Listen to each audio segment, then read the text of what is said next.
जंगे मौता में एक ही जंग में 9 तलवारें टूटी, पीछे कदम कभी नहीं हटा।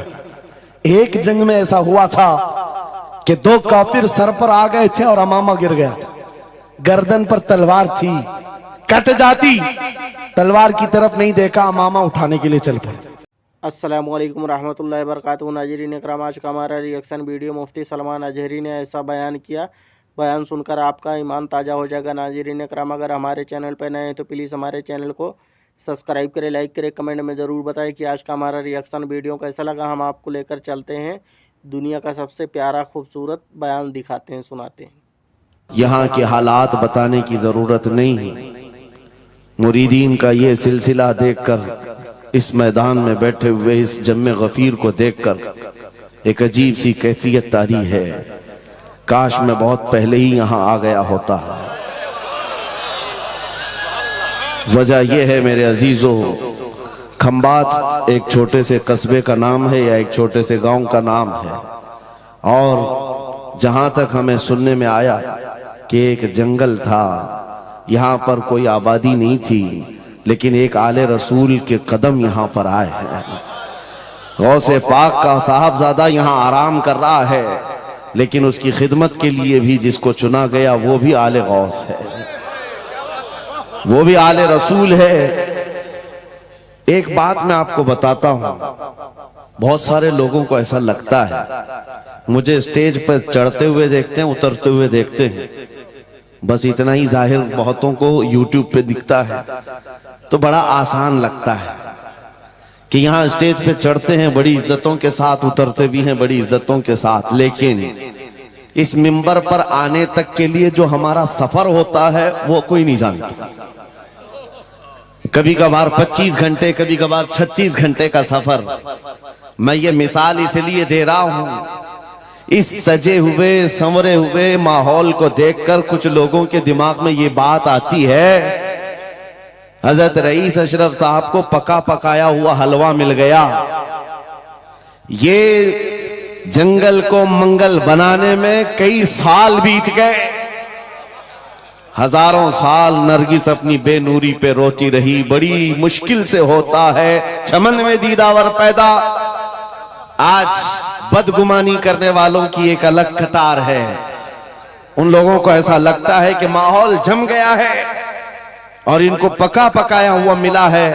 अरे नादानो, सफर करो, तुम्हें पता चलेगा 40 साल का सफर क्या होता है। नारे तकबीर, नारे रिसालत, उर्से सरकार शाहे मीरा, हमारी ताकत, हमारी हिम्मत। अरे किसी कस्बे से, किसी देहात से कोई एक छोटे खानदान का तालिब इल्म आकर के बस गया होता तो समझ में आती बात कि घर बार कुछ नहीं है, खाने पीने की कमी थी, निकल गया था। लेकिन ये उस खानदान से आया हुआ शहजादा है जहां अकाबिर वक्त अपने ताज जूतियों में रखने पर फख्र महसूस करते हैं। मखदूम अशरफ समनानी किसी छुपे हुए शहजादे का नाम नहीं है, हिंदुस्तान की मांग का नाम है। मांग ना हो तो कोई खूबसूरती नहीं है।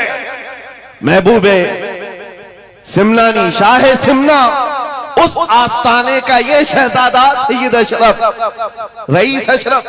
आपको ऐसा लग रहा होगा कि इनकी फजीलत में मैं बयान करने के लिए खड़ा हूं।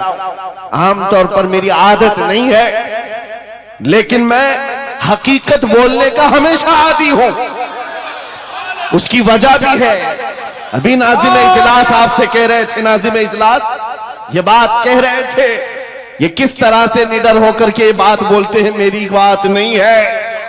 आप मुंबई चल करके देखें, मोइनुल मशाइख जिस वक्त चाहे, जिस मामले पर चाहे खुल करके बोलते हैं। या अगर मैं बोलता हूं, बात सिर्फ इतनी है मेरे अजीजों, हक बोलने के लिए खून साफ होना चाहिए और माँ बाप अच्छे होने चाहिए। नारे तकबीर, नारे रिसालत, उर्से सरकार शाहे मीरा, मुहाफिज़े नामूसे रिसालत। हलाल खून हो और माँ बाप सही नस्ब के हो। हक बोलने में डर किस बात का है। खौफ किस बात का है? मैं बात इसलिए कह रहा हूं, कोई अगर किसी देहात से किसी जगह से निकल करके आया हुआ होता, हालात का मारा हुआ होता और आकर के किसी जंगल में कोई घर बनाने की कोशिश कर रहा होता, तो तुम ये कहते बांग्लादेश से आया है बेचारा, बर्मा से आया हुआ है बेचारा, ये उस आस्थाने से आया है जहां वक्त के बादशाह भी अपनी निस्बत पर फख्र करते हैं। शाह सिमना का सैयद रईस अशरफ को क्या कमी थी? क्या माँ बाप कमजोर थे? क्या खानदान कमजोर था? क्या उनके पास नसब की कमी थी या दौलत की कमी थी? कुछ न हो करके अगर सब छोड़कर एक जंगल में आकर आबाद होता है, यह आले रसूल की शान है, यह आले रसूल की शान है। इसलिए मैं आपको बिला मुबालगा ये बात कह रहा हूं। मुझे फख्र है इस बात के लिए क्योंकि मेरे बाप ने बचपन से हमें 3 चीजें सिखाई है जो रसूल पाक की हदीस है। मेरे आका ने फरमाया, अल्लिमू औलादकुम सलासा खिसाल, हुब्ब नबीयिकुम व हुब्ब अहली बैतिही व तिलावतल कुरआन। मेरे आका ने फरमाया, अपने बच्चों को 3 बातें सिखा करके जाना। नंबर 1, अपने नबी की मोहब्बत सिखाओ। नंबर 2, नबी की अहले बैत की मोहब्बत सिखाओ। और नंबर 3, कुरान पाक सिखा कर जाओ। हमें बचपन से हमारे माँ बाप ने ये तालीम दी है, इसीलिए आप इस चीज को महसूस करें। मेरे लिए जो सरमाया आखिरत है, जिसको मैं समझता हूं, यही वो मिंबर है जहां मेरे इधर भी उधर भी वो सादात बैठे होते हैं जो करंट से ज्यादा मुझे पावर दिया करते हैं। आज आपको क्या लगता है मेरे बाजुओं में जो ताकत नजर आती है, एक ही वजह है, मेरे बाप ने अहले बैत के कदमों में बैठना सिखाया है, उनका एहतराम सिखाया है। और मुझे इस बात पर नाज है, हजारों कोशिशें कर ली दुनिया ने मुझे झुकाने की, मुझे झुकने नहीं देता धर्म ज़हरा के बच्चों। नारे तकबीर, नारे तकबीर, नारे रिसालत, नारे हैदरी। अल्लामा मुफ्ती सलमान आसारी, अल्लामा मुफ्ती सलमान आसारी और से सरकार शाहे मीरा, लब्बैक लब्बैक लब्बैक या रसूल अल्लाह, लब्बैक लब्बैक या रसूल अल्लाह, लब्बैक लब्बैक लब्बैक या रसूल अल्लाह। मैं उन चीटरों से कहना चाहता हूं जो अपने जमात में बैठकर गद्दारी करते हो, अगर तुम्हें अहले बैत के चेहरों पर भी निफाक है, इनकी मोहब्बत में तुम्हारे अंदर बुग़्ज़ है, तो फिर अपनी आखिरत का सोचो, अपनी आखिरत का सोचो। किसके पास जाओगे, किसके पास जाओगे? आपको पता है उमर इब्ने खत्ताब व अमीरुल मोमिनीन, जिसके रौब से कैसर और किसरा कांपते थे, हजारों नहीं लाखों का लश्कर एक नाम से थर्राता था, लेकिन वही वक्त का खलीफा अमीरुल मोमिनीन उमर इब्ने खत्ताब जिस वक्त मिंबर पर खड़े होकर मस्जिद नबवी में खिताब कर रहा है, रसूलुल्लाह का बेटा, हम गरीबों का गमगुसार हुसैन आजम तशरीफ लाते हैं, मस्जिद में आकर मिंबर पर देखा और कहा, मेरे बाप के मिंबर से उतर जाओ, अपने बाप के मिंबर पर जाओ। ये किसने कहा? हजरत उमर ने नहीं कहा बच्चा कहां से आ गया। हुजूर के इंतकाल के बाद अहले बैत का सिलसिला खत्म हुआ, फौरन वक्त का खलीफा उतर आता है, अमीरुल मोमिनीन मिंबर से नीचे आ गए, घुटने जमीन पर रखा, घुटने जमीन पर रखा और कहा, शहजादे आपने बिल्कुल सच कहा, यह मिंबर आपके बाप का है, यह आपके नाना का है, मेरे बाप का कोई मिंबर नहीं। उमर के पास जो कुछ है वो आपके नाना का है, जो कुछ भी है वो आपके नाना का है। खाते हैं इनके घराने का, भोगते हैं इनके घराने पर। ये न मिजाज फारूकी है, न ये मिजाज सिद्दीकी है। आपको मैं बताऊं, फिर हजरत उमर ने क्या कहा, अगर शहजादे आप इजाजत दे दें तो मैं मिंबर पर चढ़ूं। उनके सामने बोलने की जसारत किसकी थी? लेकिन रसूलुल्लाह की आल हमारे लिए सरमाया आखिरत है। ये नबी पाक की आल की मोहब्बत ईमान की अलामत है। बेटा उमर फारूक रदी अल्लाह ताला अन्हु का है, आम नहीं है, वो भी सहाबी रसूल है, सहाबी रसूल हैं। बाहर किसी मामले में तकरार हो गई इमाम हुसैन के साथ, वो हजरत अली के बेटे, ये हजरत उमर के बेटे। आपको ऐसा लगता हो तो सुनो, हजरत उमर तो खिलाफत पर थे, हजरत अली नहीं थे उस वक्त। हो सकता है छोटी उम्र में कुछ बहस हो गई, बहस होने के बाद ये तकरार हुई तो इमाम हुसैन ने अब्दुल्ला बिन उमर, हजरत उमर के बेटे को सिर्फ इतना कहा, तुम मेरे से क्या बहस कर रहे हो, तुम्हारा बाप मेरे नाना का गुलाम है, तुम्हारा बाप मेरे नाना का गुलाम है। हजरत उमर के बेटे को यह बात लगी कि कैसे मुझे ये टॉन्ट, कैसे मुझे ये ताना। दौड़ करके आए हजरत उमर के पास, कहा बाबा आज अली के बेटे हुसैन ने क्या कहा पता है? कहा क्या कहा बेटा? कहा हमारी तकरार हो रही थी, इसमें उन्होंने बुला करके मुझसे ये कहा कि तू मुझसे किस बात पर लड़ता है, तेरा बाप तो मेरे नाना का गुलाम है। हजरत उमर ने कहा ऐसा कहा उन्होंने, ऐसा कहा? कहा सच कह रहा हूं बाबा, ऐसा ही कहा। कहा बुला ला हुसैन, बुला ला। तलब किया गया, इमाम हुसैन को बुलाया। बेटा हजरत उमर का, हो सकता है उस वक्त उनको ये ख्याल हो कि शायद जज्र तौबीक हो जाए, डांट डपट हो जाए। हजरत उमर आते हैं, कहते हैं ए हुसैन इब्ने अली, ये मेरा बेटा जो कह रहा है क्या ये बात सच है? क्या आपने इसको ऐसा कहा कि तेरा बाप मेरे नाना का गुलाम है? इमाम हुसैन ने कहा हां सच बोलता हूं। हाँ मैंने कहा। कहा कह के बताओ कैसे कहा, कह के बताओ कैसे कहा? कहा मैंने इनसे कहा तेरा बाप मेरे नाना का गुलाम। हजरत उमर ने कहा और एक बार कहो। फिर कहा और एक बार कहो। उसके बाद उमर इब्ने खत्ताब की आंखों से आंसू निकले। कहा अपने बेटे को क्या बेहतरीन तकरार करके आया है, ये हुसैन यहां गवाही दे रहे हैं, कल क़यामत के दिन ये इतना कह दे मेरी जिंदगी वसूल है।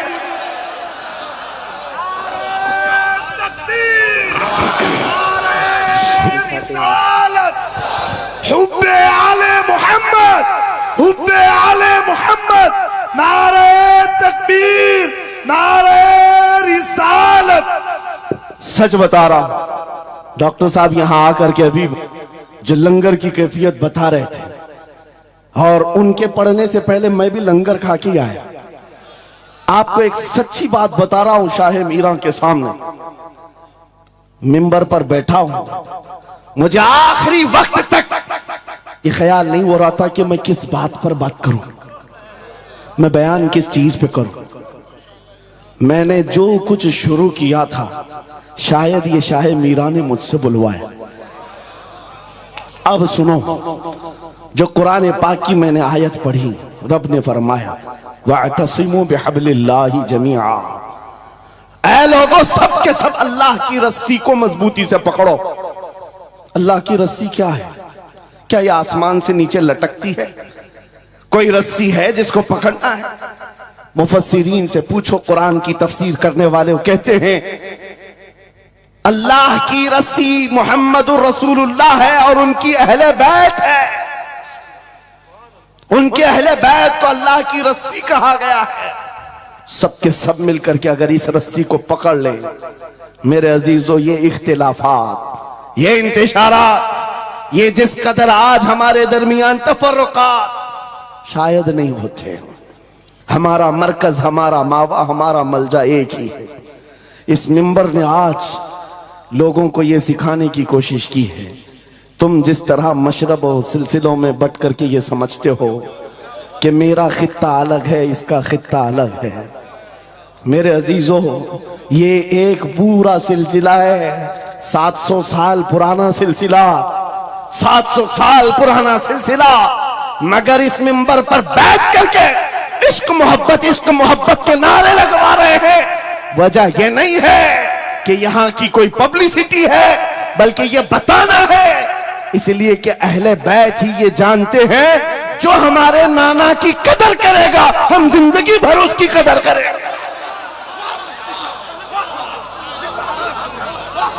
आपको क्या लगता है आला हजरत का नाम, उनके मसलक का नाम रोटी सेकने के लिए लिया जाता है?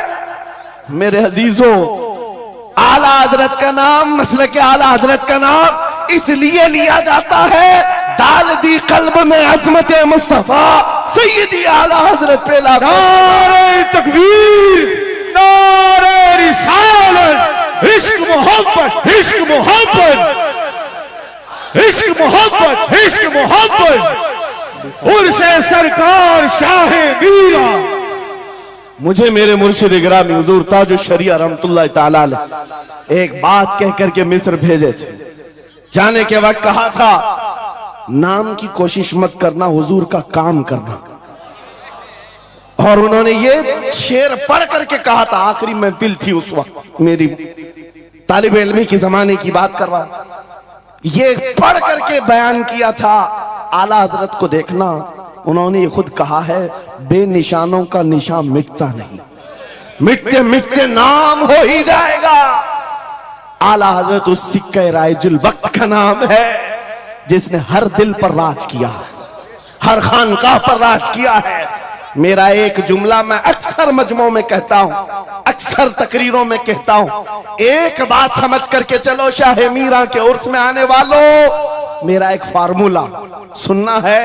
अगर इज्जत चाहते हो, वकार चाहते हो, ये जुमला याद करो, उनकी बात करो, हर दिल पे राज करो। बस रसूलुल्लाह की बात करो, हर दिल पे राज करो। आज हमारी जो इज्जत है मेरे अजीजों, ये खानका है अशरफिया और यहां खानका है शाह मीरा है, जिनके सामने मैं खड़ा हूं। लेकिन आपको मैं बताऊं, मैं अपनी किस्मत पर फख्र करता हूं। यही वक्त होगा, कल की रात में माररा मुतहरा में मौजूद था, वहां सादात किराम के सामने, अजीजा ने गिराम, ये अहले बैत अतहार के इन तमाम मिंबरों का सफर करते करते हमें एक पावर मिलता है, ताकत मिलती है। और आला हजरत का वो मिशन समझ में आता है कि आला हजरत ने रसूलुल्लाह के दरबार की नौकरी की थी। मेरे आका की दरबार की नौकरी का सदका अल्लाह ने उन्हें ऐसे अता किया है। मैंने मिस्र जाकर देखा है, अफ्रीका में देखा है, अमेरिका वगैरह हम गए नहीं, लेकिन जानते हैं जहां कहीं उर्दू बोलने वाला हो, बल्कि मैं तो अरबी दान लोगों को सुनाऊं। मिस्र की सरजमीन पर हर जुमा एक जगह मौलूद शरीफ हुआ करती थी, हम हिंदुस्तानी तलबा वहां जाते थे। मिस्र के रहने वाले उस्ताद हैं, जब महफिल मीलाद खत्म होती कहते हैं हिंदुस्तानी तलबा को खड़े हो जाओ, वो पढ़ो मुस्तफा जाने रहमत पे लाखों सलाम, वो पढ़ो। हम पढ़ते थे मगन होकर। एक बार मैंने उनसे पूछा था कि हुजूर आपको समझ में आता है ये सलाम? ये तो उर्दू में लिखा हुआ है, उर्दू बोलने वाले ही पूरा नहीं समझ पाते, आप समझते हैं? कहते हैं समझने की जरूरत नहीं, इश्क की बोली हर जमाने में हर जगह एक ही होती है। इश्क में बोला हुआ वो कलाम है, अरबी हो कि हिंदी हो, दिल को समझ में आने लगती है। मैं ये बात कहने जा रहा हूं मेरे अजीजों, उस रस्सी को मजबूती से पकड़ो, इख्तिलाफात नजर नहीं आएंगे, बात खत्म हो जाएगी। आज से 2 साल कबल एक कुत्ता यहाँ पर हिंदुस्तान में भौंकता था, खिंजीर का बच्चा जब नबी पाक की शान में भौंकता था, इस फकीर ने उसे ललकारा था। मेरा नाम, मेरी इमेज लोगों के सामने है, मैं वाकया तफसील से नहीं बता रहा हूं, मैं अपनी बात आपके सामने ये रखना चाहता हूं। जिस वक्त उस खबीस मलऊन को पुकारा, आपको पता है हम तो एक छोटे से इलाके से उसको पुकारे थे, लेकिन निशाना सटीक जाकर लगा और उसके बाद कुत्ता बिलबिलाया भी, मैदान में आने की बार बार कोशिश करता रहा, लेकिन अब तक वजूद नहीं है। लेकिन उसके बाद मैंने देखा है, महीना, 2 महीना, 3 महीने गुजरे होंगे, हर मुल्क से, अफ्रीका से, ऑस्ट्रेलिया से, न्यूजीलैंड से, अमेरिका से, हर जगह से लोगों ने मुझे मैसेज भी किए, खुतूत अरसाल किए, वहां से रिसाले भेजे और दादो तहसीन के साथ दुआएं दी। लेकिन साथ एक बात मैं बता रहा हूं, उन जमातों के बड़े बड़े लोग जिनसे हमारा कोई रिश्ता ही नहीं है, उनके बड़े बड़े अमीरों ने भी लेटर पैड में लिख करके दिया, कहा मौलाना आप बरेलवी हैं, आपसे हमारा इख्तिलाफ है, लेकिन जिस नबी पाक की शान के लिए आप खड़े हैं, हम सब छोड़कर आपके साथ खड़े होने को तैयार हैं। हम आपके सामने आज ये बात कह रहे हैं, ऐ सुन्नियों, हम तो दूसरों को बुला भी नहीं रहे, हम तो तुम्हारे इत्तेहाद की बात कर रहे हैं, लेकिन इत्तेहाद का नुक्ता एक है, जब तक तुम एक एक छोटे खूंटे को पकड़े रहोगे, हर कोई तुम्हारे साथ उलझता रहेगा। उस अजीम दरख्त को पकड़ लो जिसकी जड़ें तहतुस सरा में है, जिसकी शाखें औजे सुरैया पर है, और वो मोहम्मदुर रसूलुल्लाह की जात। उस नाम को मजबूती से पकड़ो जिसको इकबाल ने क्या बेहतरीन अंदाज में बताया, आबरूए मां जनामे मुस्तफास्त, हम सबकी इज्जत आबरू मुस्तफा के नाम से। अगर ये बात पर इत्तिफाक हो जाए, सारी चीजें भूल जाओगे, सारी चीजें भूल जाओगे। मेरे अजीजों, आज मुझे इस बात पर कोई भी आपत्ति नहीं, धरा बराबर भी झिझक नहीं। हो सकता है कुछ लोगों को ऐसा लग रहा हो कि डरे सहमे स्टेज पर आए होंगे, यहां पर बड़े बड़े खानकाह अशरफिया के सादात मौजूद हैं, उनसे हम ये बात खुल करके कहते हैं। मेरे अजीजों, हम डरे सहमे स्टेजों पर जाने वालों में से नहीं हैं, जहां जा रहे हैं खुल करके जाते हैं, और ये बात देख करके जाते हैं, जहां मेरे नबी की अजमत बोली जाएगी वहां हम अपनी गर्दनें झुका कर जाएंगे। दिखाते हैं आप। यहां पर मिशन आला हजरत को तरवीज दिया जा रहा है। आला हजरत का वही तो मिशन था। क्या मिशन था आला हजरत का, जो आपने अपनी जिंदगी भर दिया है? अपने दिल का है उन्हीं से आराम, सौंप है उन्हीं को सबका, लौ लगी है कि उस दर के गुलाम चारे दर्द रजा करते हैं। आला हजरत फाजिल बरेलवी का वो मिशन यहां से दिया जा रहा है। मैं यहां से एक मजबूत मैसेज देना चाहता हूं, हमारे सारे सिलसिले ये हमारी अजमत के लिए, हमारी जीनत के लिए, लेकिन सारे सिलसिलों की इंतहा मदीना तैयबा है। सारे सिलसिलों की इंतहा मदीना तैयबा है। तुम्हारा पीर जितना भी बड़ा हो, देखने में बहुत बड़ा भी दिखता हो, लंबा चौड़ा जुब्बा पहनता हो, बड़ा अमामा भी पहनता हो, सब कुछ हो, लेकिन अगर नबी का वफादार नहीं तो वो कुत्ते से जलील है। पीर नहीं है, वो कुत्ते से जलील है। और अगर तुम्हारा पीर पैबंद लगे, कपड़े उलझे भाल में है, लेकिन उसके सामने बैठो तो नबी की याद आने लगे, ये सिलसिला हक्का की अलामत है। हुजूर पाक सल्लल्लाहु ताला अलैहि वसल्लम हमारा महवर है, मेयार है। तुम जहां कहीं जाकर के आओ, घूम करके आओ, इस बात पर तुम्हें आज जमा होना चाहिए, इस बात पर जमा होना चाहिए। हुजूर पाक सल्लल्लाहु अलैहि वसल्लम की अजमत बोलो, हर दिल पर राज करो। आज सदियां बीत गई, एक कलाम सबको याद है। अभी मैं आपको बताऊं, 2 साल पहले किस कुत्ते ने क्या भौंका हुजूर की शान में, लोग भूल गए। हो सकता है, और भूलना भी चाहिए, याद रखने की चीज ही नहीं। आपको तो थोड़ा बहुत याद होगा, दिल्ली से भोंकता था, कोई लखनऊ से भोंकता था, नबी की शान में गुस्ताखी करता था। ये तो तुम्हारे जमाने की बात कह रहा हूं, 2 साल में भूल गए, लेकिन 1400 साल पहले आशिक रसूल ने कहा था, वह अहसनु मिन कलम तरक़त आइनी व अजमलु मिन कलम तलिदिन निसाउ खुलिक़त मुबर्रअन मिन कुल्लि आइबिन कअन्नका क़द खुलिक़त कमा तशाउ। हस्सान बिन साबित रसूलुल्लाह के सहाबी हैं, हुजूर को देखकर कहा था, आपसे ज्यादा हसीन मेरी आंखों ने देखा नहीं, आपसे ज्यादा खूबसूरत किसी माँ ने जना नहीं। ये कलाम आज भी गूंजता है, हर एक को पता है। पता ये चला, नबी की अजमत बोलने वाला हमेशा जिंदा रहता है, और भौंकने वाला मौसम के कीड़ों की तरह गायब होता है, खत्म हो जाता है। इसलिए कौन सी जिंदगी चाहिए, देख लो। आपके सामने मिसालें, इसलिए मैं जिक्र करता हूं, वरना मैं अपने ये मुकद्दस स्टेज गलीज लोगों के जिक्र से नापाक भी नहीं करना चाहता, किसी के नाम लेकर के, वरना डर की बात नहीं, डर से नहीं, आपको पता है एक राफजी कुत्ता दीन बदल कर निकला था लखनऊ से, धर्म परिवर्तन और मीडिया की सुर्खियां बटोरने के लिए हॉट कुर्सी पर जाकर बैठकर, ये सब प्रोपेगेंडा है। उनको ये लगता था कि खलबली मच जाएगी 30 करोड़ मुसलमानों। अरे एक बड़ा आदमी दीन छोड़कर चला गया, मुसलमानों से हट करके दूसरे धर्म में चला गया, नाम भी बदल लिया, धर्म भी बदल लिया, सब छूट गया और गया 6 महीने तक धोतियों के नीचे उनका फुजला चाटता रहा। और उसके बाद पता चला कि पुजारियों ने किक मारकर निकाल दिया, खत्म हो गया। 6 महीने के बाद आकर एक गुफे में बैठकर वीडियो बनाने लगा, मुख्यमंत्री जी, प्रधानमंत्री जी, मेरे जान को बचा लो। 6 महीने में ही तुम्हारा यह हशर हो गया। धोबी का कुत्ता, ना घर का ना घाट का। 100 साल पहले आला हजरत ने यह फरमाया था, या रसूल अल्लाह, जो तेरे दर से यार फिरते हैं, दर बदर यूं ही खार फिरते हैं। नारे तकबीर, नारे रिसालत, अज़मत मुस्तफा, लब्बैक लब्बैक लब्बैक या रसूल अल्लाह, लब्बैक लब्बैक लब्बैक या रसूल अल्लाह।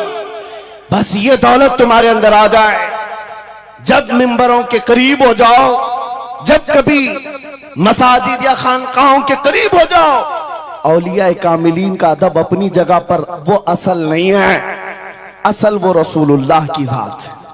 मौलाना रोम फरमाते हैं, मौलाना जलालुद्दीन रूमी औलिया के बारे में कहते हैं कि कुछ लोग ये समझ बैठते हैं कि औलिया हमारे पीराने इज़ाम, मेरे अजीजों, ये जरिया है नबी तक पहुंचाने का। और अगर कोई पीर तुमको रसूलुल्लाह तक नहीं पहुंचा रहा है तो फिर वो 2 नंबर वाला है। वो हुजूर की अजमत नहीं बताता, हुजूर तक नहीं ले जाता, वो 2 नंबर का है, झूठा है। मौलाना रोम फरमाते हैं, शीशे पर कभी दिन के वक्त सूरज की रोशनी पड़ती है और शीशे को तुम जिधर घुमाओ सामने भी रोशनी पड़ती। बचपन में हम करते थे, छोटा सा शीशा लेते, सूरज को दिखाते और उस पर रोशनी आती है, जिधर भी करो इधर उधर रोशनी जाती रहती है। मौलाना जलालुद्दीन फरमाते हैं, वो जो जमीन पर इधर उधर रोशनी घूम रही है वो शीशे की रोशनी नहीं है, धोखा मत खाना, ये सूरज की रोशनी है। सूरज की रोशनी शीशे पर पड़ी और ये शीशा जिधर घूमा उधर रोशनी। इसलिए याद रखना, पूरी जमीन पर जितने औलिया कामिलीन हैं ये शीशे के मानंद हैं, इनके दिलों पर जो रोशनी पड़ती है वो मदीना तैयबा गुंबद खजरा से आती है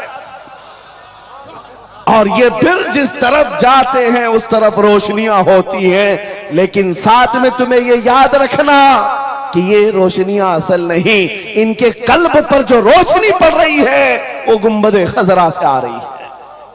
बस वो असल चीज को मजबूती से पकड़ो। कुरान यही कहता है, वातसिमू बिहब्लिल्लाहि जमीआ, अल्लाह की रस्सी को मजबूती से पकड़ लो। आबरूए माजना में मुस्तफास, उनके जो हम गुलाम थे, खल्क के पेशवा रहे, उनसे फिरे जहां फिरा फिराई कमी वखार में। सबब कुछ और है जिसे तू खुद समझता है, जवाल बंदे मोमिन का बेजरी से नहीं। इकबाल ने कितने अच्छे अंदाज में ये मैसेज दिया था।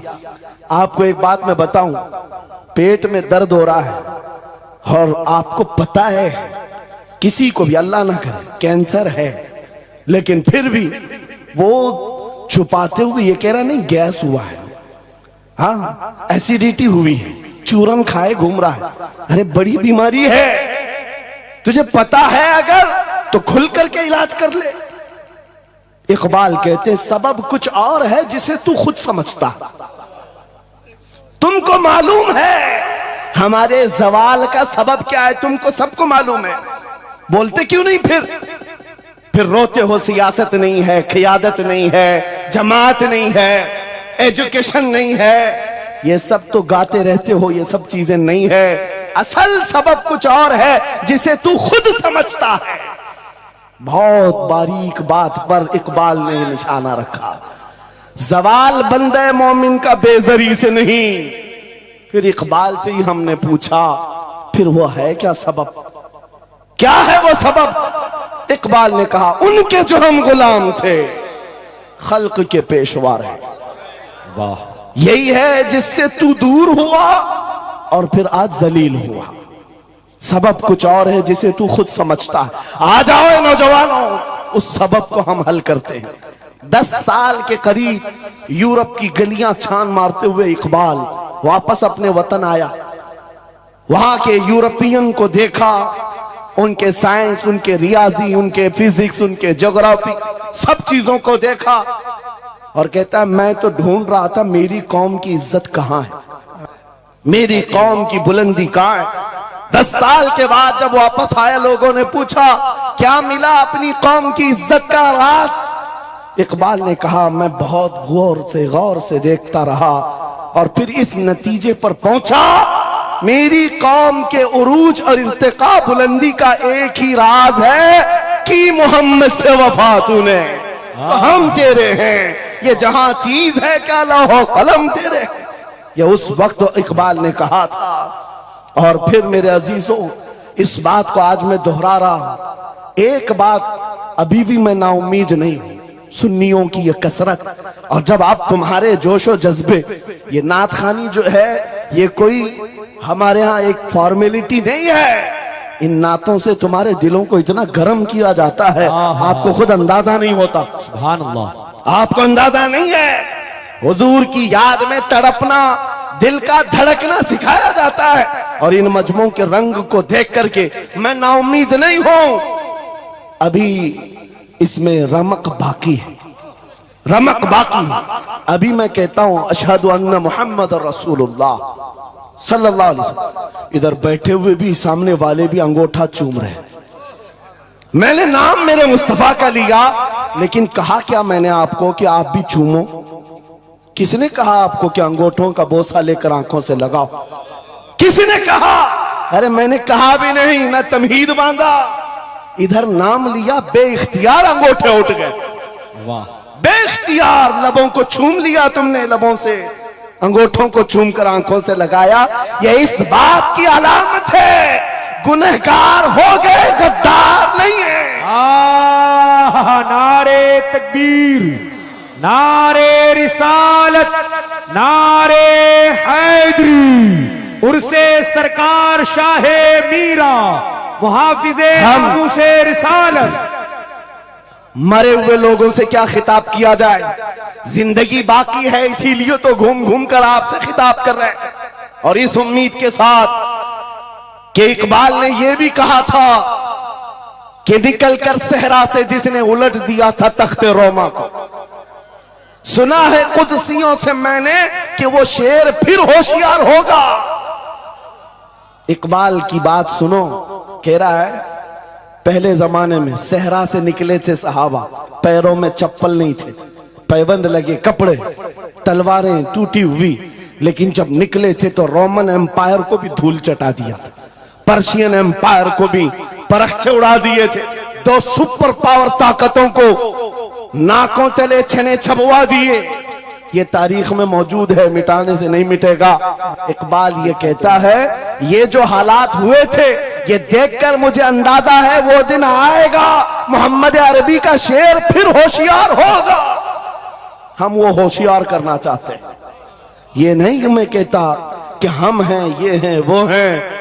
खुदा किसी भी दिन, किसी भी जमात में, किसी भी इलाके में एक दिन सलाहुद्दीन को जरूर पैदा करेगा और फिर वो आएगा, इनकलाब लाएगा।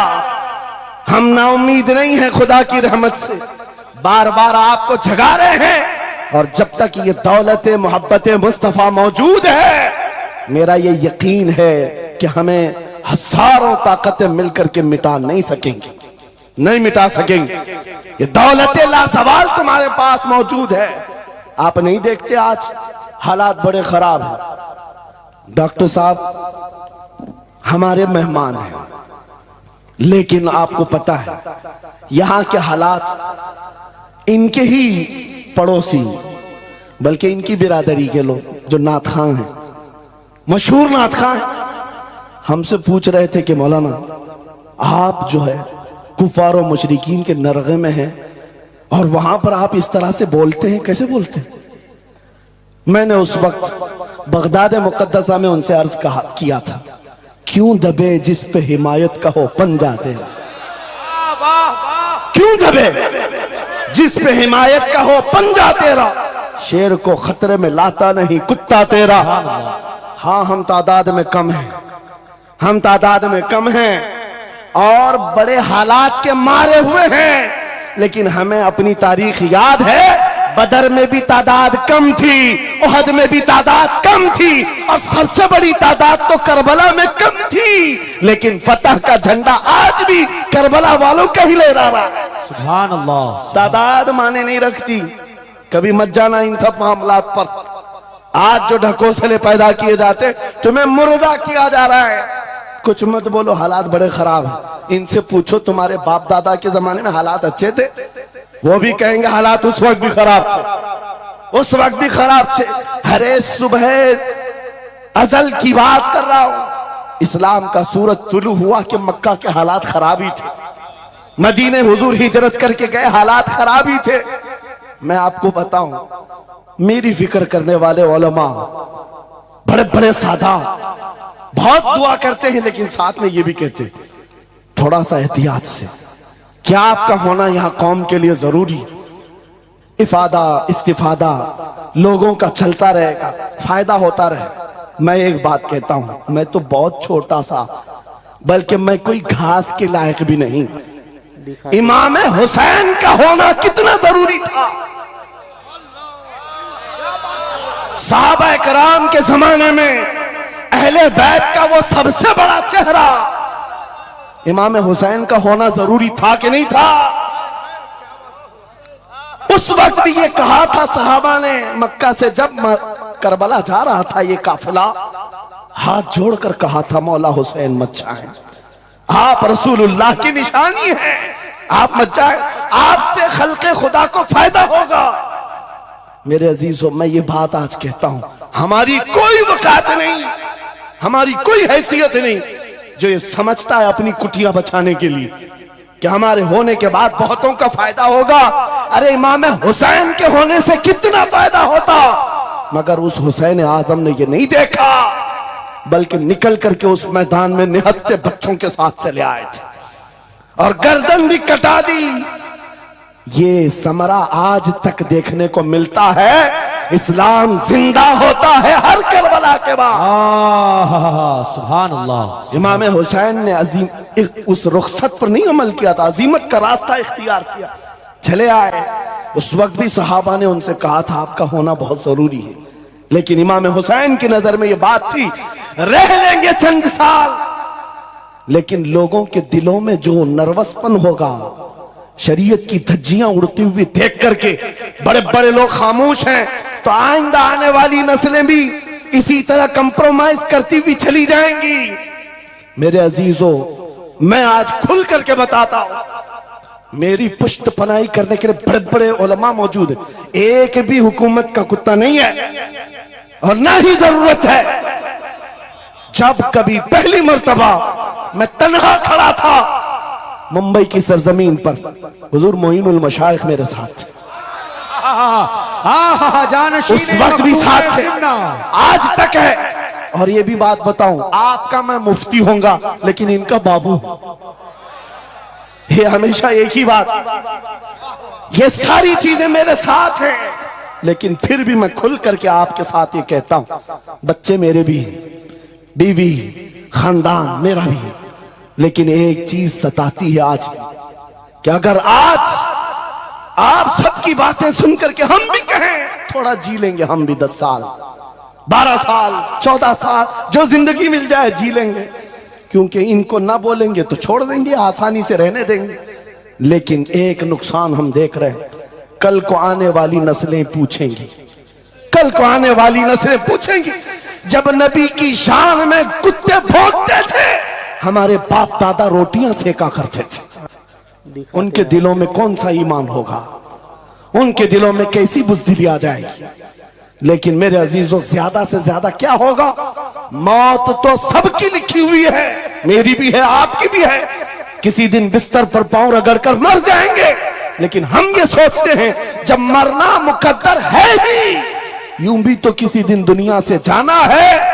नबी पाक का नाम बुलंद करके जाएंगे, नस्लें इस बात के लिए सीना चौड़ा करके कहेंगी, नहीं सारे अगर कुत्ते भौंक रहे थे, मेरा बाप मेरा दादा नबी की शान में अज़मत रिसालत के दिफा के लिए तन्हा खड़ा था या उलमा में से कोई खड़ा था, उनके फख्र के लिए इतनी बात काफी है और उनके ईमान की हिफाजत के लिए इतनी बात काफी है। सुभान अल्लाह, सुभान अल्लाह।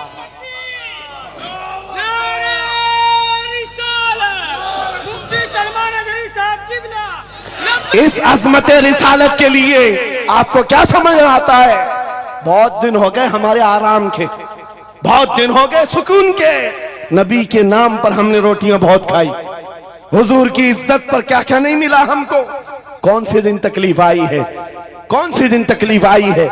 ये अहले बैत को देख रहे हो, आपको पता है वो बाबुल हवाइज इमाम मूसा काजिम, अहले बैत के इस बड़े इमाम की बात कर रहा हूं जो इमाम जाफर सादिक के बेटे हैं, लेकिन 7 साल तक वक्त के जालिम तागूती ताकतों ने जेल में रखा, जहर देकर के खत्म किया है।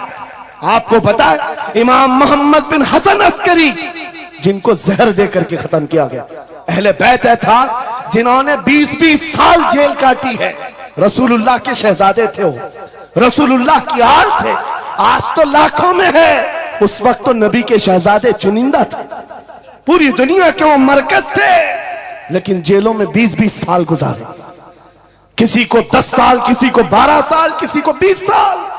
आपको पता है इमाम मूसा काजिम को जंजीरों से भी मारा गया था, जंजीरों से। आप अपने बाप को मार खाता हुआ देख करके नहीं बर्दाश्त कर पाते, हमारे वो अजीम इमामों की बात कर रहा हूं जिन्होंने मेरे नबी की शरीयत की दिफा के लिए जेलों की जिंदगी, हत्ता के रिवायत ये बताती है मौला इमाम मूसा काजिम का जनाजा भी जेल से निकला।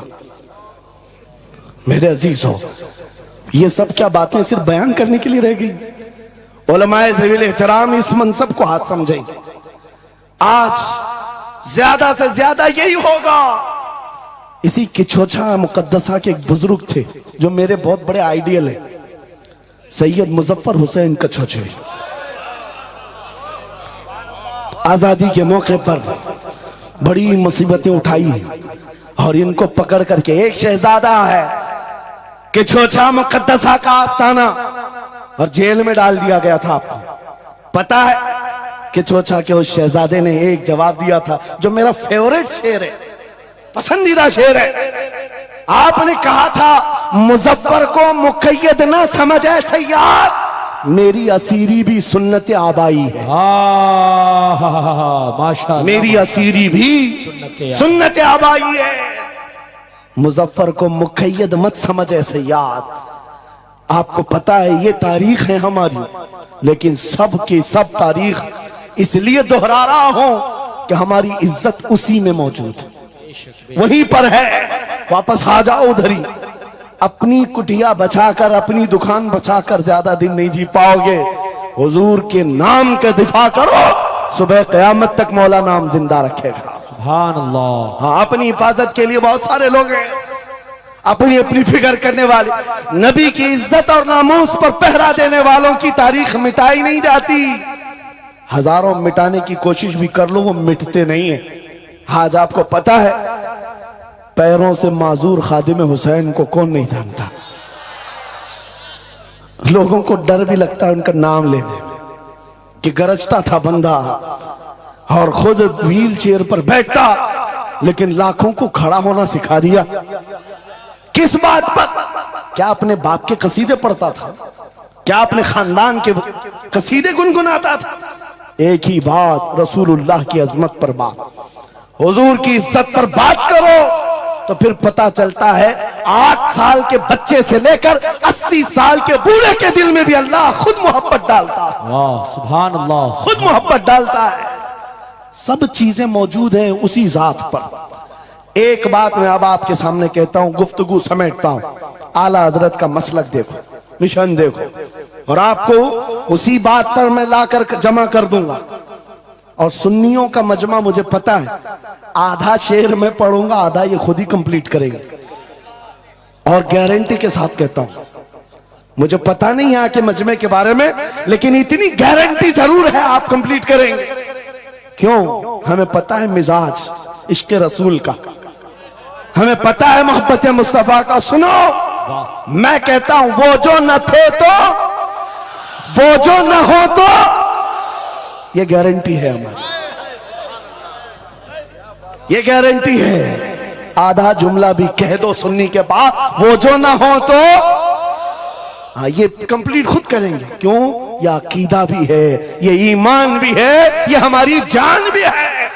वो जो ना हो तो दिखाते हैं आपको। अब सुनो मेरे अजीजों, जब तुम्हारा दिल पुकार कर कह रहा है वो जो ना हो तो, हमारे नाम के साथ वो जो ना हो तो, हमारी जिंदगी में वो जो ना हो तो, हत्ता के कब्र में चले जाओ, बहुत सारे जवाब दे दें, तुम्हारा रब कौन, तुम्हारा दीन क्या, मेन सवाल तो यही होगा, मा कुंत तक़ूलु फी हक़्क़ि हाज़ा रजुल।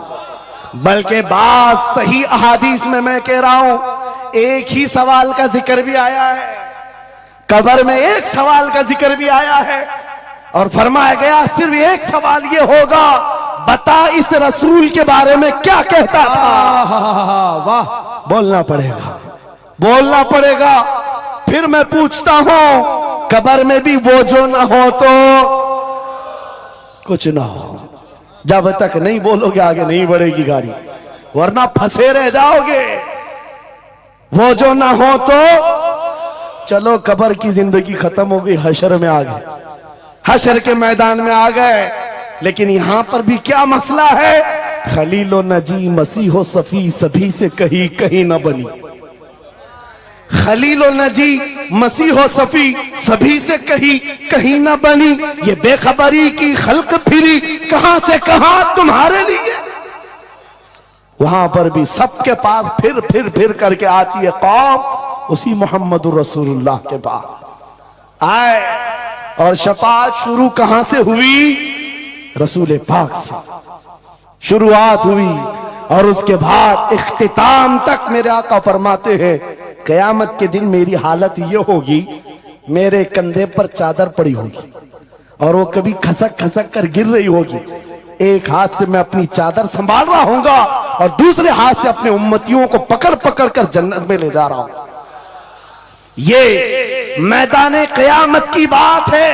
फिर पूछता हूं, महशर में भी वो जो ना हो तो, कयामत के मैदान में भी वो जो ना हो तो, अरे तुम्हारी अजान कंप्लीट होती है, अजान में भी वो जो ना हो तो, नमाज में भी जब तक सलाम नहीं भेजोगे, नमाज में भी वो जो ना हो तो, कहीं पर भी बच नहीं सकते। इसीलिए आला हजरत ने कहा था, बखुदा खुदा का यही है डर, नहीं और कोई मफर मकर, जो वहां से हो यही आके हो, जो यहां नहीं तो वहां नहीं। जब तुम्हें समझ में आ गया वो जो ना हो तो कुछ ना हो, वो जो ना हो तो, वो जो ना हो तो, जब तुम्हारा यकीन है, अब सुनो बरेली का इमाम क्या कहता है, ऐ सुन्नी जवान आज ले उनकी पनाह, आज मदद मांग उनसे, दिखाते हैं आज ले उनकी पनाह, आज मदद मांग उनसे, कल न मानेंगे कयामत में अगर मान गया। आज आना है तुम्हें वहीं पर। मेरी गुफ्तगू का खुलासा यही है, मेरी गुफ्तगू का लुब्बे लुबाब यही है। आ जाओ उस कदम पर जहां से बिलाल हबशी को काबे की छत पर पहुंचाया गया। आ जाओ उस कदम पर जहां पहुंचने के बाद खत्ताब का बेटा अमीरुल मोमिनीन उमर इब्ने खत्ताब बना। हजरत उमर खुद कहते हैं, मेरी हैसियत इतनी थी, मैं खत्ताब का बेटा, बचपन में 2 बकरियां मुझसे नहीं संभलती, लेकिन एक वक्त आया हजरत उमर 36 लाख स्क्वायर किलोमीटर पर तनहा हुकूमत करते थे। मिस्र, इराक, यमन, शाम, फिलिस्तीन, ये आज का सऊदी अरब हजरत उमर की निगरानी में था। हजरत उमर कहते हैं, आज इतने बड़े खित्ते पर उमर की निगरानी है, इसलिए नहीं कि खत्ताब का बेटा उमर है, इसलिए कि मोहम्मद अरबी का गुलाम उमर है। वो जो ना हो तो मेरे अजीजों, जितनों ने इज्जत पाई है उस कदम से पाई। आपको जब ये बात अच्छी तरह मालूम हो जाए, यहां देखो आप, यहां चेहरे बहुत सारे, यहां बहुत सारे चेहरे, और उसमें बुजुर्ग तरीन चेहरा वो सैयद रईस अशरफ साहब का है। लेकिन पूरा मजमा ये बात मेरे साथ यकीन के साथ कह सकता है, इन जवानों से कई ज्यादा हसीन और जमील ये चेहरा है। क्यों?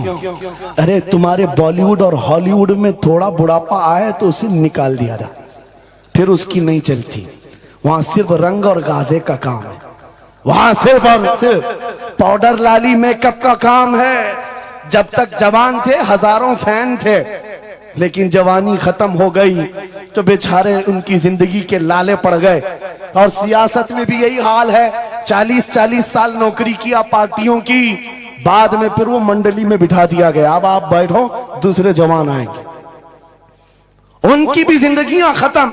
लेकिन एक बात है, नबी पाक का जो गुलाम होता है वो 80 साल का भी हो जाए, उसके अंदर ना पुरानापन आता है ना बुढ़ापा आता है। सुभान अल्लाह। इज्जत वैसी ही बरकरार है, खूबसूरती वैसी ही है, 80 साल का हो कि 90 साल का हो। अरे 75 साल की उम्र में हमने हुजूर ताजुश शरिया को देखा है, और जिन आंखों ने उन्हें देखा होगा वह इस बात की गवाही देते हैं, 1 लाख खूबसूरत जवानों को एक तरफ रखो और एक तरफ ताजुश शरिया को, और देखने वाले की निगाहों को टटोल कर देखना, वो 1 लाख की तरफ नहीं, इस 75 साला उस अजीम हुस्न को देखने में मां होगा जो हुस्न पाउडर और लाली का नहीं है, इश्क मुस्तफा से मिला हुआ।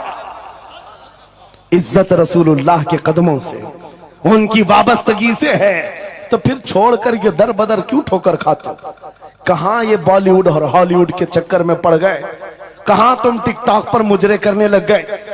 कहां तुम गाने में अपनी जिंदगियां बर्बाद करके अपने दिल में निफाक पैदा करने लग गए? अरे ताश के पत्ते, जुए के अड्डे, शराब की बोतलें, ये तुम्हारी शान नहीं, ये तुम्हारे लिए ज़ेब नहीं देखता।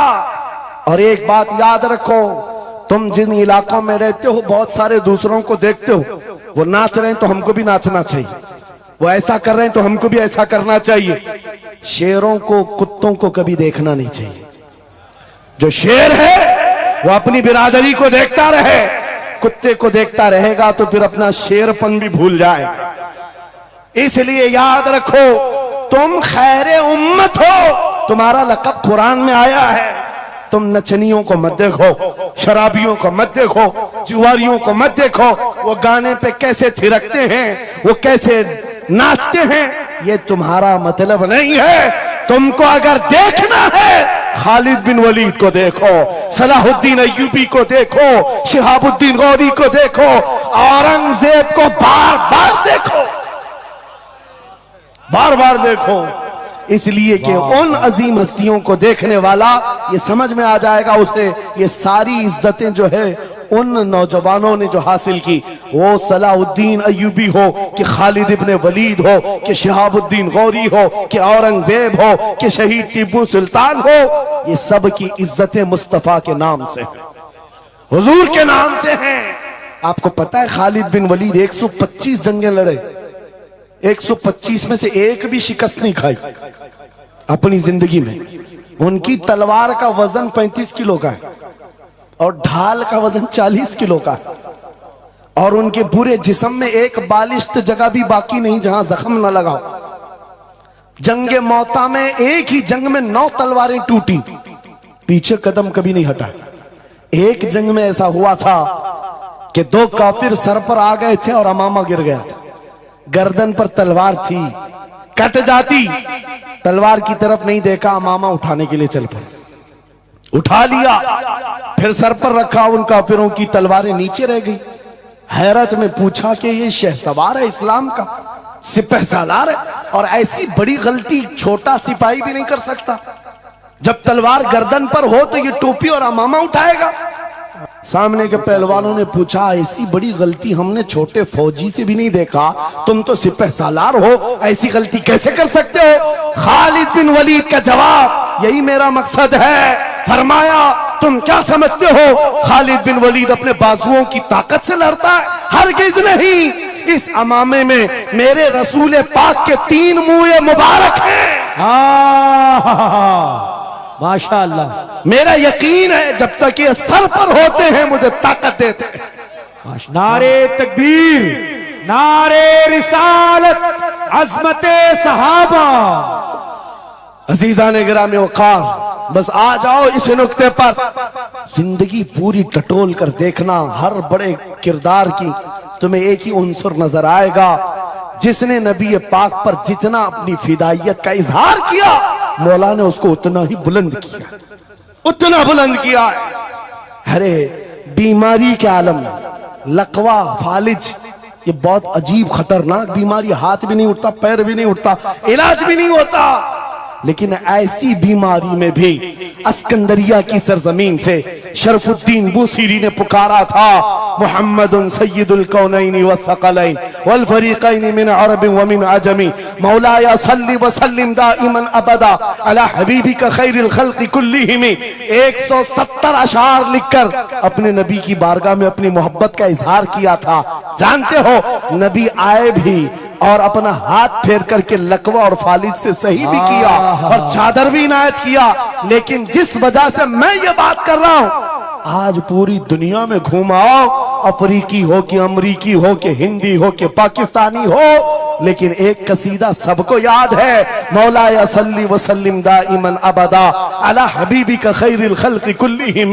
मैंने बहुत तहकीक करके देखा, शरफुद्दीन बूसीरी का ये कसीदा अक्सर को समझ में नहीं आता, लेकिन गुनगुनाता हर कोई है, पढ़ता हर कोई है।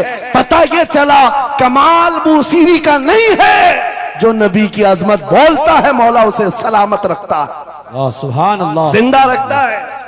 आला हजरत जिंदगी भर मेरे नबी का नाम लेते रहे, आज मजमू में उनका नारा है। हमारे मजमे उनके नारे के बगैर कंप्लीट भी नहीं होती। हम में से कौन देखा हुआ है आला हजरत?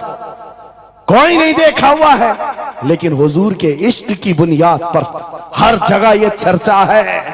इसीलिए मेरे अजीजों, आओ खिराज अकीदत पेश करते हैं उस बारगाह मुस्तफा में, और इस बात का अज़्म करके चलेंगे, ये तमाम इख्तिलाफात हटा दो, खत्म कर दो, एक चीज पर जमा हो जाते, जो चीज रसूलुल्लाह ने सहाबा में डाली थी। हजरत बिलाल हबशी को सुना है? जानते हैं ना? हबशी थे, काले थे, चौड़े होंठ वाले, चौड़ी नाक वाले जो हबशी होते हैं उनको हबशी कहा जाता। हजरत बिलाल हबशी थे और एक साहबी हजरत अबू जर, इन दोनों के दरमियान झगड़ा हो गया, छोटा सा झगड़ा।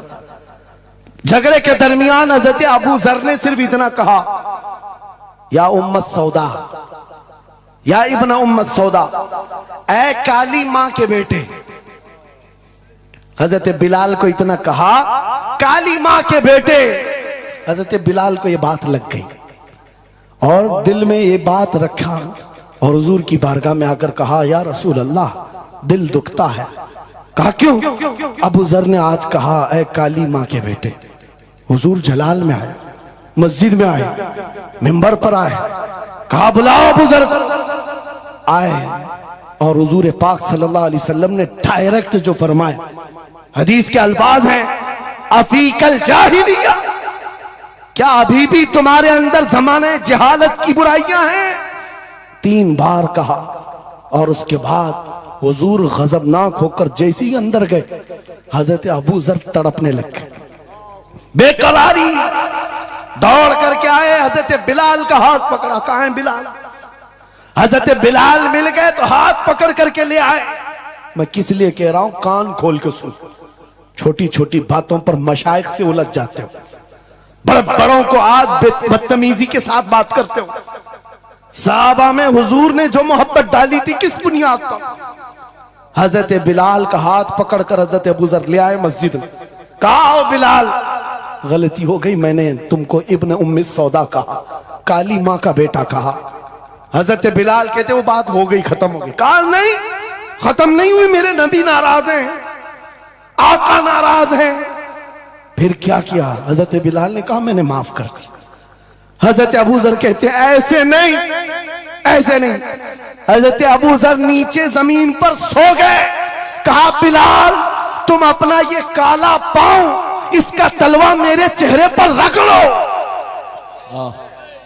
चेहरे पर रगड़ो, ताकि मुझे एहसास हो कि मैंने किससे उलझा है, किससे उलझा है।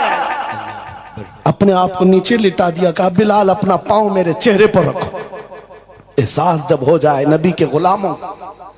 हजरत बिलाल कंधे पकड़कर उठाते हैं कि हाँ अबू जर क्या कर रहे हो, मेरा पांव तुम्हारे चेहरे पर। अल्लाह कभी ना करे आओ सीने से सीना मिलाओ, मैं जिसका गुलाम हूं उसके तुम भी गुलाम हो। सुभान अल्लाह। यह उनकी इज्जतें थी। एक ही महवर था वो नबी पाक की इज्जत, एक ही मरकज था। काश वो चीज अगर आज आ जाए, ये सब भूल जाएंगे इख्तिलाफात। असल बात ये जिहालत इतनी भरी हुई है, ये छोटे छोटे तबकों में बट करके पता नहीं किसको किसको कोसते रह जाते हैं। अरे जिसको बोलना हो उसको बोलने से पहले इतना तो सोचो, नबी की बात करता है, हुजूर का गुलाम है, आशिक रसूल है। लेकिन एक बात, तुम खराबियां छोटी सी भी पा लेते हो तो चर्चा करते हो, इतना चर्चा करते हो। क्या ये फरिश्ते हैं? हर एक से गलतियां हैं, हर एक की गलतियां हैं। जितना चर्चा एक गलती को लेकर करते हो, कसम खुदा की बताओ अपने दिल पर हाथ रखकर उसकी एक अच्छाई मिले तो क्या इतना चर्चा करते हो? क्यों नहीं करते? इसका मतलब है दिल बीमार है तुम्हारा, जाती हसद है, जिसको लेकर किसी को टॉन्ट करते हो, किसी को तानाजनी करते हो। सोशल मीडिया इस पर भरा पड़ा हुआ है, नए नए मुफत्तिन इस तरह के मुनाजिर आए हुए हैं। फितना अंगेज लोग, वो अपने दिलों का इलाज करें वरना मुनाफिकत आ जाएगी, मुनाफिकों में शुमार होगा। अरे तुम्हारी एनर्जी गुस्ताखाने रसूल के लिए रखो, आशिकाने रसूल के लिए नहीं। जितनी ताकत लगाना है उन कुत्तों के खिलाफ लगाओ जो नबी पर भौंकते हैं और जो जिंदगी भर नबी की अजमत की नौकरी करते हैं। तुम्हारी जुबानें उनके लिए खुलती हैं। बहुत उम्दा। कैसा आलमिया है, कैसा आलमिया है। जिंदगी भर नबी की नात पढ़ने वाले को एक कूड़ा करकट जमा करने वाला सब्जी बेचने वाले के सामने खड़े होकर अपना ईमान साबित करना पड़ रहा है। बड़े बड़े मशाइख को आज सर्टिफिकेट दिखाना पड़ रहा है, मैं भी मोमिन हूं, मैं भी मोमिन हूं। और किसके सामने? यह गली कूचों पर नुक्कड़ पर बैठ करके मुनाजरे करने वालों पर, जिनके ईमान का कोई ठिकाना नहीं। लेकिन मैं आपको कहता हूं इन गद्दारों से अपने आप को बचाओ। नबी की आजमत जिसके पास देखो, सारे इख्तिलाफात भूल जाओ, उसकी इज्जत करो, बेशक उसकी इज्जत करो। इसलिए कि कल क़यामत के दिन तुम्हें जब खड़ा होना है शफाअत के लिए, तुम भी उसी नबी को पुकारोगे, वो भी उसी नबी को पुकारे। लेकिन एक बात सुन करके जाओ, मेरे आका ने फरमाया मेरा उम्मती, ये नहीं कहा मेरी अहले बैत। अहले बैत का मकाम बहुत बुलंद है। फरमाया मैं, हुजूर फरमाते हैं कल क़यामत के दिन वो मेरी शफाअत के करीब ना आए। अल्लाहु अकबर। वो मेरी शफाअत के करीब ना आए। नबी को कितना एहसास है तुम्हें जोड़ कर रखने का, तुम्हारे इत्तिहाद का। हुजूर पाक ने 3 दुआएं की थी मस्जिद इजाबा के पास। एक दुआ नहीं पहुंची जिसमें वो यही दुआ थी कि अल्लाह मेरी उम्मत को इख्तिलाफात से बचा। ये इम्तिहान है उम्मत का, लेकिन नबी को सबसे ज्यादा इस बात का शौक था कि मेरी उम्मत मुत्तहिद रहे। ऐसा शौक नबी पाक का कि सहाबा को तकरार करते हुए देखना पसंद नहीं करते, सफों में दरार पसंद नहीं करते। आपको पता है हुजूर उस वक्त तक रकात नहीं बांधते जब तक सफें पूरी दुरुस्त नहीं करते। ये इत्तेहाद ही की तो बात थी, दिल से दिल जोड़ना, कंधों से कंधा जोड़ना।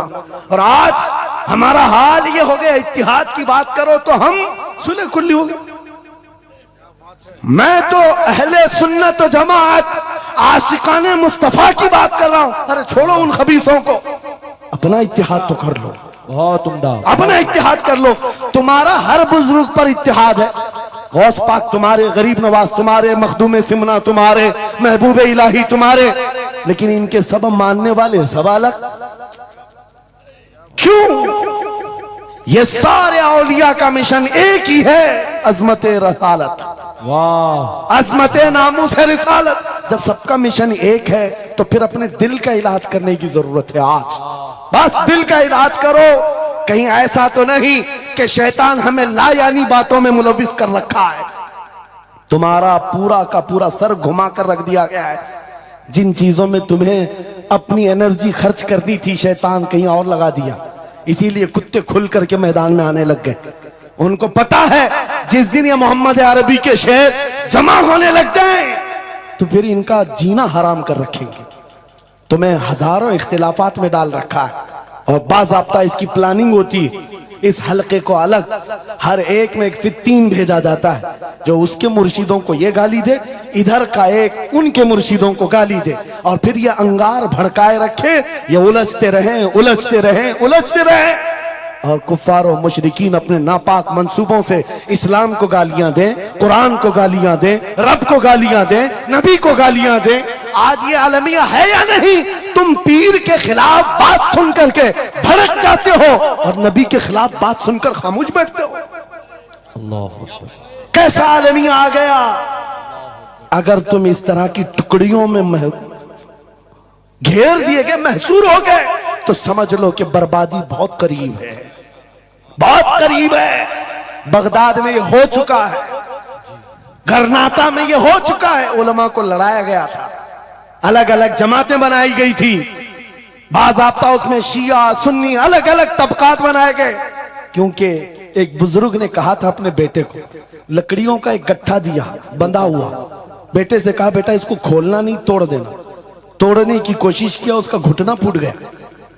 उसके बाद वो आया कई घंटों के बाद, कहा बाबा टूटता नहीं। कहा खोल दे रस्सी। रस्सी खोला, गट्ठा था लकड़ियों का। कहा अब तोड़। एक एक को तोड़ा, आधे घंटे में टूट गए। बुजुर्ग ने कहा बेटा मैं ये उम्मत मुस्तफा की मिसाल देना चाहता हूं। अगर ये रस्सी में मजबूत बंधे हो, बड़ी सी बड़ी ताकत इनको तोड़ने आए अपना खुद बर्बाद कर जाएगी।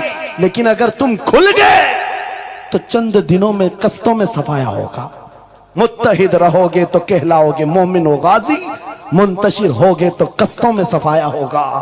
मेरा मैसेज यही है, वातसिमू बिहब्लिल्लाहि जमीआ, अल्लाह की रस्सी को मजबूती से थाम लो।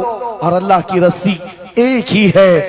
कितनी अजीब बात है, वो दूसरों के लिए फर्क करना मुश्किल हो जाता है। उनका हवाओं का खुदा अलग है, पानी का अलग है, मट्टी का अलग है, मरने का अलग है, पैदा होने का अलग है।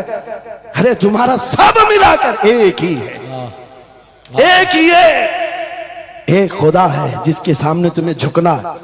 और फिर नबी पाक जो सारे नबियों का सरदार, एक रसूल की मोहब्बत तुम्हारे दिल में बिठाने के लिए कहेगी। एक रसूल की मोहब्बत, अगर इस पर हम कामिल हो गए, मेरे अजीजों कुरान कहता ला तहीनु वला तहज़नु अंतुमुल आलौन व अंतुमुल आलौन, तुम सबसे बुलंद होगे अगर नबी के गुलाम हो जाओ। अगर नबी के गुलाम हो जाओ। सब मेरी बातों का खुलासा एक ही है। आओ बारगाह मुस्तफा में यह अहद करते हैं और अपनी जिंदगी का मकसद समझ करके आखिर मैं इस बात पर खत्म करता हूं। यह सूफिया का एक मसलक है। मैं इजाजत लेकर कह रहा हूं, 2 मिनट। एक सूफिया के मसलक में मुराकबा होता है। मुराकबा, मुहासबा, मुकाशफा, अलग अलग चीजें हैं। वो मंजिलें तय कराते हैं। औलिया इकराम के सामने जाओ, तस्बीहात अलग हैं, नमाजें अलग हैं, मुजाहिदे अलग हैं, लेकिन उसमें एक चीज है मुराकबा। मुराकबा किसको कहते हैं मैं आपको बताता हूं। गर्दन झुकाकर खामोश बैठ जाना, पढ़ना उड़ना कुछ नहीं, खामोश बैठना है, यह मुराकबा है। खामोश बैठना। हजरत जुनैद बगदादी से पूछा गया, अरे खामोश बैठे तो बंदा खामोश तो नहीं रहेगा, सोचेगा, दिमाग तो चलता ही रहेगा कुछ ना कुछ। क्या सोचे? कुछ तो सोचें आती है। खामोश बैठता है बंदा तो सोचता है। हजरत जुनैद बगदादी ने कहा हाँ, मुराकबा मतलब है पढ़ना तो नहीं है, सोचना तो है। कहा क्या सोचना है? कहा बस एक ही बात बार बार सोचना, मैं क्यों पैदा किया गया, मैं क्यों बनाया गया, क्यों पैदा किया गया, बस इतना ही सोचना। इस मुराकबे पर हर वली अमल करता रहा। और बताऊं मैं आपको, जब किसी का मुराकबा मुकम्मल हो जाए, तुम भी करके देखना, आज के बाद जाओ बैठ करके 1 घंटा ना सही, आधा घंटा नहीं, 10 मिनट आंखें बंद करके सोचो मुझे क्यों बनाया गया, मुझे क्यों पैदा किया गया, इस जगह क्यों रखा गया। और जब यह मुराकबा कंप्लीट होता है, एक मंजिल पर बंदा पहुंच जाता है, उसका ज़मीर जवाब देने लगता है कि तू क्यों पैदा हुआ था। उसका दिल खुद ही बोलेगा क्यों पैदा हुआ था। आओ मिसाल बताऊं जिसका मुराकबा कंप्लीट हुआ। एक मिसाल में मुर्शिद गिरामी हुजूर ताजुश शरिया की बात करता हूं। जब उनका मुराकबा मुकम्मल हुआ होगा तब दिल जवाब दिया है, जिंदगी ये नहीं किसी के लिए, जिंदगी है नबी की, नबी के लिए। अरे ना समझ मरते हैं जिंदगी के लिए, जीना मरना है सब कुछ नबी के लिए। सुभान अल्लाह। मुराकबा कंप्लीट हो जाए, ये जवाब आता है, ये जवाब आता हमारी जिंदगी किसके लिए है, नबी के लिए है। और उनके दादा आला हजरत इमाम अहले सुन्नत फाजिल बरेलवी ये सोचते रहे मैं क्यों बनाया गया, मैं क्यों बनाया गया।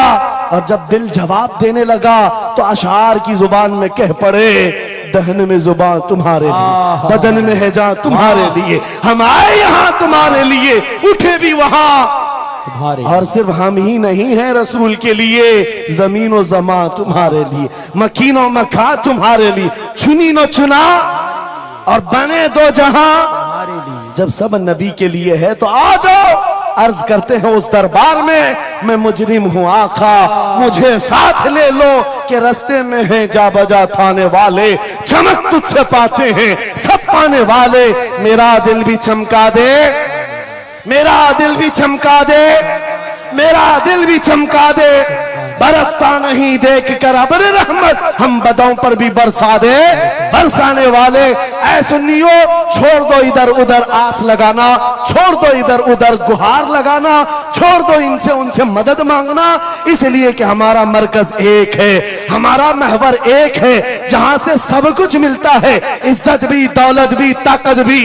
अरे ये चीज है क्या दुनिया, लौह कलम तेरे हैं, अगर नबी का हो जाए आ जाओ। मैं खत्म कर रहा हूं इस बात पर, इस अकीदे के साथ, कौन देता है देने को, मुंह चाहिए देने वाला है सच्चा, हमारा नबी। लब्बैक या रसूल अल्लाह, लब्बैक या रसूल अल्लाह। सुभान अल्लाह।